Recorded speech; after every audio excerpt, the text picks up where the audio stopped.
Hello बच्चों, अगर आपने भी अपने क्लास 12th का बोर्ड का प्रिपरेशन अगर स्टार्ट कर दिया है तो ये वीडियो आपके लिए है। बच्चों, अगर आप अभी भी कंफ्यूज हैं कि प्रिपरेशन कैसे करें, क्या क्या प्लानिंग होनी चाहिए, तो बेटा आज की इस वीडियो में हम वैसे ही कुछ 6 पॉइंट देखने वाले हैं जिससे अगर आपने फॉलो किया तो आप बोर्ड एग्जाम में बहुत ही अच्छे मार्क्स स्कोर करेंगे। सो बेटा, अगर आप इस चैनल पर नए हैं तो चैनल को सब्सक्राइब करें और वीडियो अच्छा लगे तो लाइक करो और अपने दोस्तों के साथ भी ज़रूर शेयर करें। तो चलिए वीडियो को शुरू करते हैं और देखते हैं सबसे पहला पॉइंट। बच्चों, सबसे पहले आपको क्या करना है, आपको एक बहुत ही अच्छा सा स्टडी टाइम टेबल बनाना है। स्टडी टाइम टेबल बनाने से बच्चों आपको बेनिफिट क्या होगा कि आपको आपके दिमाग में क्लैरिटी होगी कि कौन से सब्जेक्ट को कितना टाइम देना है और आपका पूरे दिन का टाइम पढ़ाई में कितना हो रहा है और आप कहाँ पे कितना टाइम का यूटिलाइजेशन कर रहे हैं। तो एक बहुत अच्छा टाइम टेबल बनाए। और बेटा मेरी तरफ से एक सजेशन रहेगा कि आप कम से कम 3 to 4 आवर्स सेल्फ स्टडी को दें। बोर्ड एग्जाम के प्रिपरेशन के लिए 3 से 4 घंटा बेटा सेल्फ स्टडी को देना बहुत ज़रूरी है। चलो बच्चों, अब दूसरे पॉइंट।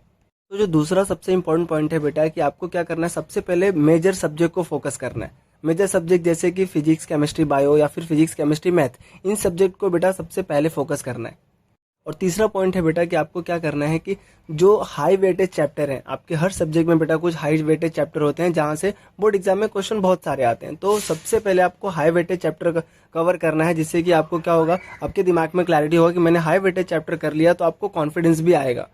जब बेटा आप इस तरीके से पढ़ाई करोगे तो आपके दिमाग में ये क्वेश्चन भी आएगा कि हमको सिलेबस कब तक खत्म करना है। तो अपना नेक्स्ट पॉइंट वही है कि हमको सिलेबस कब तक खत्म करना है। तो सिलेबस खत्म करने की बात करोगे बेटा तो आपको पढ़ना इंपॉर्टेंट है। सिलेबस खत्म करना, अगर नॉर्मली अगर आप देखोगे तो अक्टूबर से नवंबर तक अगर आपका सिलेबस खत्म होता है तो बहुत अच्छी बात है। बट बेटा आप सिलेबस सितंबर में ही खत्म कर दिए, बट अगर आपको कुछ समझ में नहीं आया तो उसकी कोई वैल्यू नहीं है।